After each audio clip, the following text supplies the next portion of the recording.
皆さん、こんにちは。チョコジャパのお時間です。今日もラジオを聞いてくださりありがとうございます。前回、スマホで日本語を入力するときに使うキーボードについてご紹介しました。今回は、パソコンで入力するときに使うキーボードについてお話ししていきたいと思います。日本語をパソコンで入力するときは、2種類の入力方法があります。ローマ字入力とカナ入力です。まずはローマ字入力。これはアルファベットを使って日本語を入力していく方法です。前回のチョコジャパで少しお話ししましたね。皆さんも使っているかもしれません。例えば、日本語で日本って書きたかったら、NIHONN で入力します。N は2つです。日本に来た時に、駅の名前とか地名とかがアルファベットで書かれているのを見たことがありますか？例えば東京だったら、TOKYO っていう感じのものですね。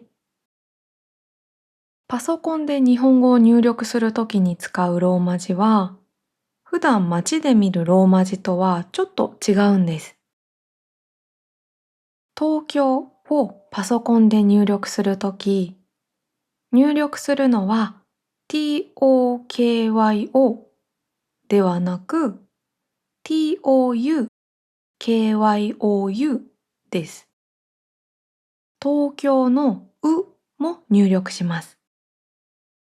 TOKYO って入力すると、パソコンでは東京になってしまって東京になりません。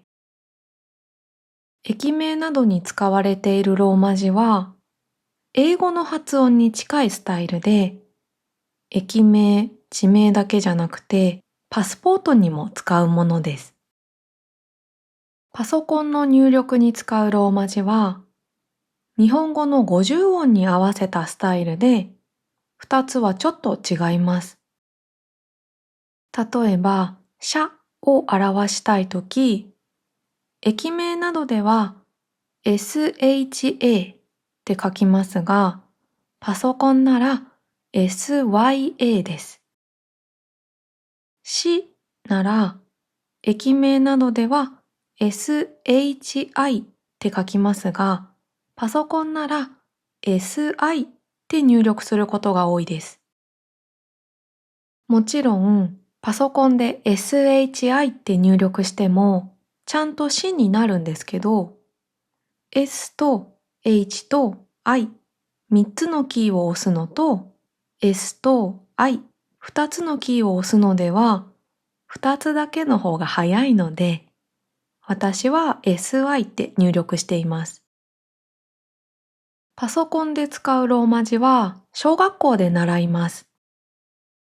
私が小学生だった時も、市は SHI じゃなくて SI と入力するって習いました。日本語入力2つ目の方法は、カナ入力です。日本人向けのキーボードには、一般的にアルファベットと一緒にひらがなが書いてあるんですね。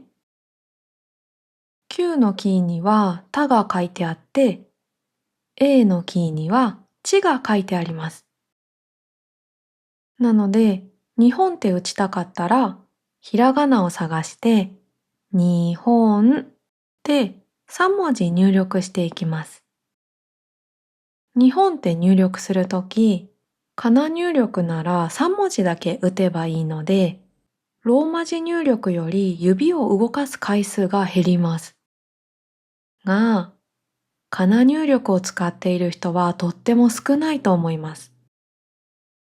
私は今まで一度も使ったことがないので、どこにどのひらがながあるか全くわかりません。日本語には東京のうのように長く伸ばす音があります。これは日本語の特徴です。